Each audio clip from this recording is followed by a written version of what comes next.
Before you made a single decision today, before you chose what to eat, what to read, who to respond to, what to buy, someone had already worked to make that decision for you.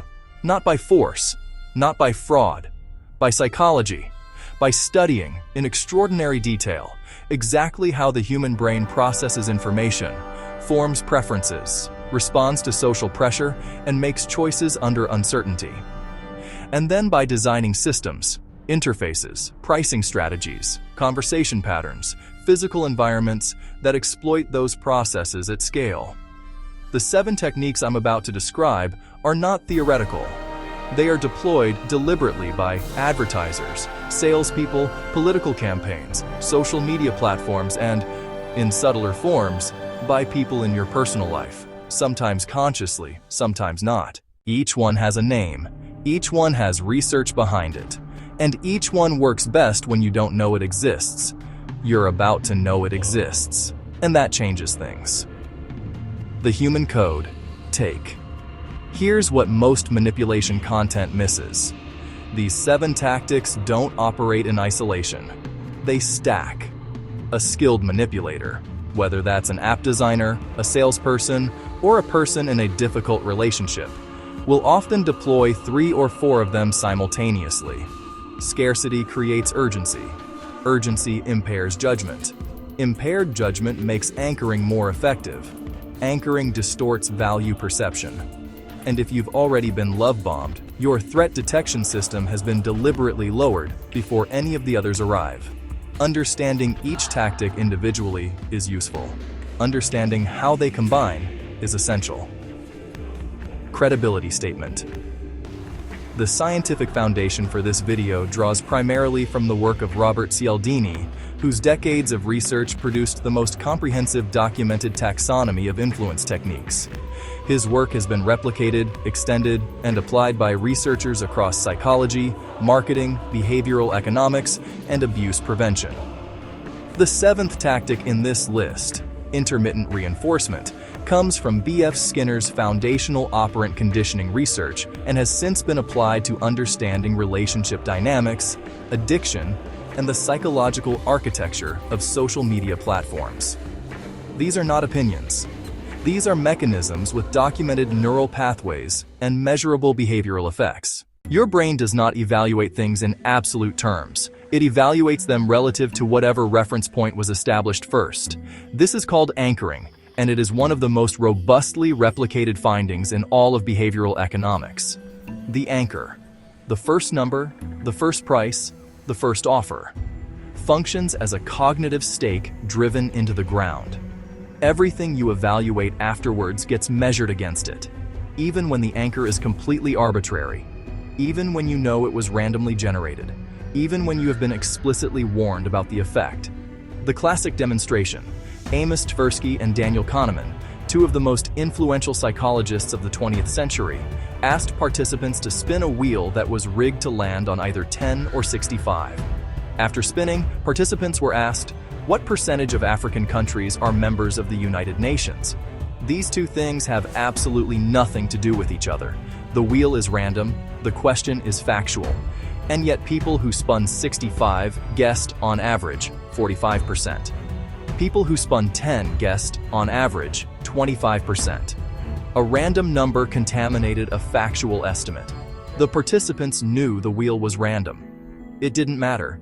Every price tag you see has been set with this in mind. The original price crossed out next to the sale price. The premium product shown first before the mid-range option. The opening salary offer that is deliberately high or deliberately low, depending on which party benefits from which anchor. These are not accidents. They are architecture. The defense. Slow down whenever you encounter a first offer or first price in any negotiation. Ask yourself, what is this number anchoring me to? What would I have thought this was worth if I'd never seen that first number? Sometimes the honest answer is humbling. We're 2 tactics in, and I want to name something before we continue.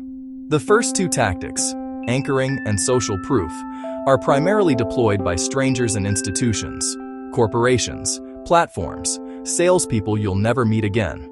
The remaining 5 tactics in this video are different. They are used in personal relationships, by people you know, by people you trust, by people who may love you, and they work more effectively in intimate relationships than they do in commercial ones, because intimacy lowers your defenses, and because the social cost of naming manipulation in a close relationship feels much higher than naming it in a transaction.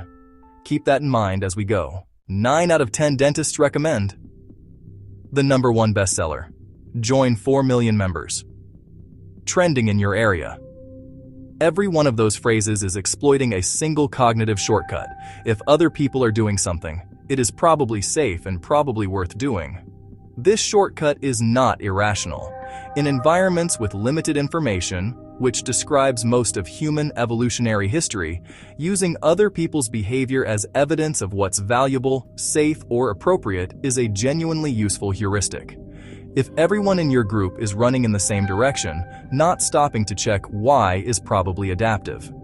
The problem is that this heuristic gets applied in contexts where it has no business being applied. The number of 5-star reviews for a product tells you nothing about whether it is right for you. The fact that a political position is popular tells you nothing about whether it is correct. The fact that everyone in your social circle holds a belief tells you nothing about whether that belief is based on evidence. Solomon Asch's conformity experiments from the 1950s demonstrated this with painful clarity. In a series of studies, participants were placed in a group and asked to judge which of 3 lines on a card matched the length of a reference line. The answer was unambiguous, visually obvious. But the other members of the group, who were actually Asch's confederates, had been instructed to give the wrong answer unanimously. A significant proportion of genuine participants, in multiple replications, went along with the obviously wrong consensus answer. Not because they couldn't see, but because the social pressure of unanimous disagreement was sufficient to override their direct perception. Now consider that your social environment, your media diet, your algorithmic feeds, and the design of every app you use are all structured to tell you, constantly, what the consensus is. What everyone is watching, sharing, buying, believing. The pressure that Asch created artificially in a lab is the ambient condition of modern life. Rarity is a genuine signal of value. In the physical world, things that are hard to obtain, limited in quantity, or available only for a brief period are often genuinely more valuable than things that are abundant. Your brain evolved to register scarcity as a motivator, to feel a specific kind of urgency in response to limited availability, to prioritize obtaining rare things before they disappear. This is being used against you. Robert Cialdini documented this systematically in his research on influence. The finding: people consistently rate the same item as more desirable when told it is scarce, even when they know the scarcity is artificially created, even when there is no rational reason to prefer it. The emotional response activates before the logical override can engage. Only 3 left in stock. This offer expires in 11 minutes. Limited edition. Last chance. Selling fast. Every one of these phrases is designed to trigger your scarcity response, to make you feel the urgency of potential loss before you have time to evaluate whether you actually want the thing. The countermeasure is not to resist urgency, it is to introduce delay. If the urgency is real, the thing will still matter tomorrow. If you get to tomorrow and no longer care, the urgency was manufactured and you just saved yourself from a decision you would have regretted. Here is a simple social experiment you can verify in your own experience. Think of the last time someone did something generous for you that you hadn't asked for. Not a large thing, something small, a favor, a compliment, an unexpected gift, a piece of help offered without prompting. Now notice, did you feel somewhere beneath the gratitude a small and quiet sense of obligation? A slight background pressure to reciprocate in some way? That pressure is reciprocity. And it is one of the most powerful and most exploited mechanisms in human social psychology. The reason it is so powerful is that it is deeply wired.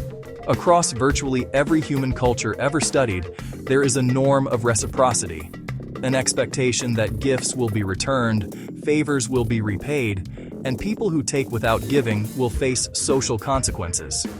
This norm exists because reciprocity is the foundation of cooperative social life. Without it, the whole system breaks down. But the norm can be triggered artificially, without any genuine gift being given, simply by the appearance of generosity. Cialdini documented this in a study of a charitable organization that sent small, inexpensive gifts, personalized address labels, trinkets, along with donation requests. Response rates were dramatically higher than for identical letters without gifts. The gift had negligible monetary value. The sense of obligation it generated had significant behavioral value. Sales training manuals teach this explicitly. Give before you ask. Offer value, information, a free sample, a favor, a compliment. Then make the ask. The obligation you have generated will lower resistance in ways that argument never could. The diagnostic question to develop. When someone gives you something unprompted, especially someone in a commercial or persuasive context, ask yourself, what are they going to ask for? Not because everyone who is generous is manipulative, but because developing the habit of asking the question protects you in the cases where it matters. On-screen whisper. What are they going to ask for? Gaslighting is qualitatively different from the first four tactics. It is not primarily a commercial technique. It is a relational one, and its effects are not a bad purchase decision or a suboptimal negotiation. Its effects are a degraded relationship with your own mind. The term comes from the 1944 film Gaslight, in which a husband secretly manipulates the physical environment of their home, most notably, dimming the gas-powered lights, and then insists to his wife that the changes she notices are not happening, that she is imagining things, that her perception cannot be trusted. Over time, she begins to doubt her own memory, her own senses, her own judgment. She becomes dependent on his version of reality because she has been systematically taught that her own is unreliable. This dynamic, in its clinical form, involves a consistent pattern: the denial of events the target knows happened, the dismissal of their emotional responses as disproportionate, the reframing of their concerns as evidence of personal instability, and the gradual erosion of their confidence in their own perceptions. The phrases that mark it: that never happened. You're imagining things. You're too sensitive. Everyone thinks you're overreacting. You always do this. I'm worried about you. What makes gaslighting particularly effective is that it attacks the very faculty you would use to defend yourself against it, your trust in your own perception. Once that trust is sufficiently eroded, the person doing the gaslighting becomes the primary reference for what is real. And once that happens, the power asymmetry is almost complete. Love bombing is the rapid, overwhelming delivery of affection, admiration, attention, and the feeling of being uniquely seen and valued. It feels extraordinary. It feels like the thing you have always wanted from another person. It feels like finally being truly known. It is a trap, not always consciously set. Sometimes the person doing it is not aware of the pattern they are enacting.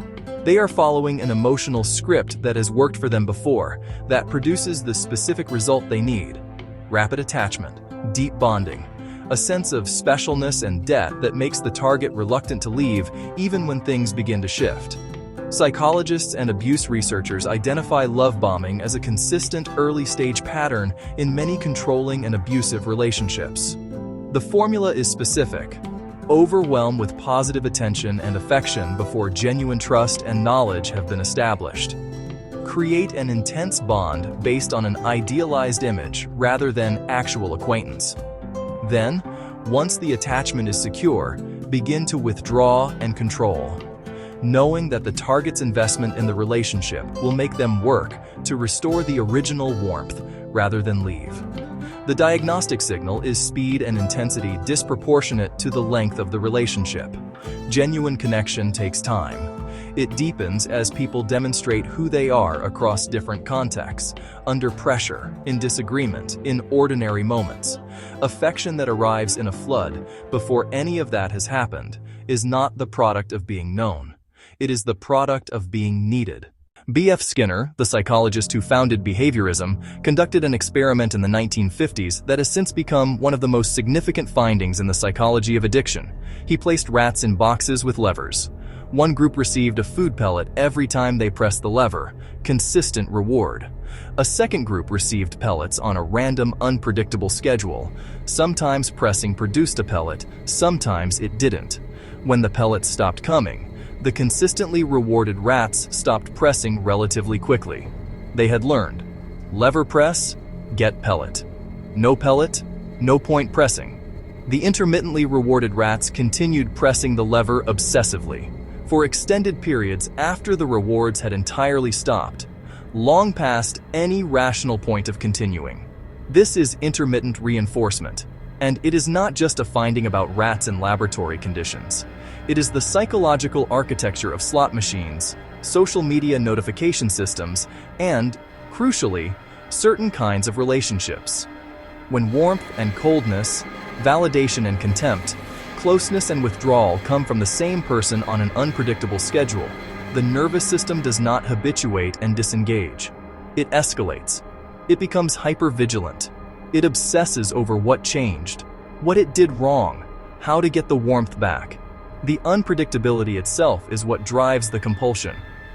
If you have ever found yourself unable to leave a relationship that was making you miserable, unable to stop checking your phone for a response from someone who was inconsistent with you, unable to stop trying to restore something with a person who alternated between making you feel loved and making you feel worthless, this is the mechanism that was holding you there.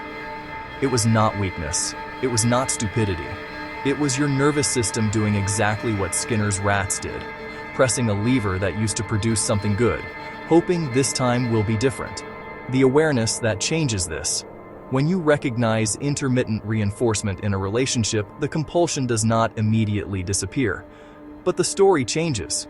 You stop asking, "What's wrong with me that I can't leave?" and start asking, "What is this pattern? Why does it work on me? And what kind of consistency would I need in a relationship to feel secure?" Those are different questions, and different questions produce different answers. 7 tactics, all of them documented, all of them in use around you right now. This week, pick just one. Pick the one that felt most familiar as I described it, the one that created a specific recognition, a specific memory of a specific situation, and spend a few days noticing where it appears in your environment, in ads, in conversations, in the design of your apps, in how the people around you influence your behavior. You cannot unsee what you have genuinely seen, and seeing is the beginning of choice. Subscribe. New video every week. See you next time.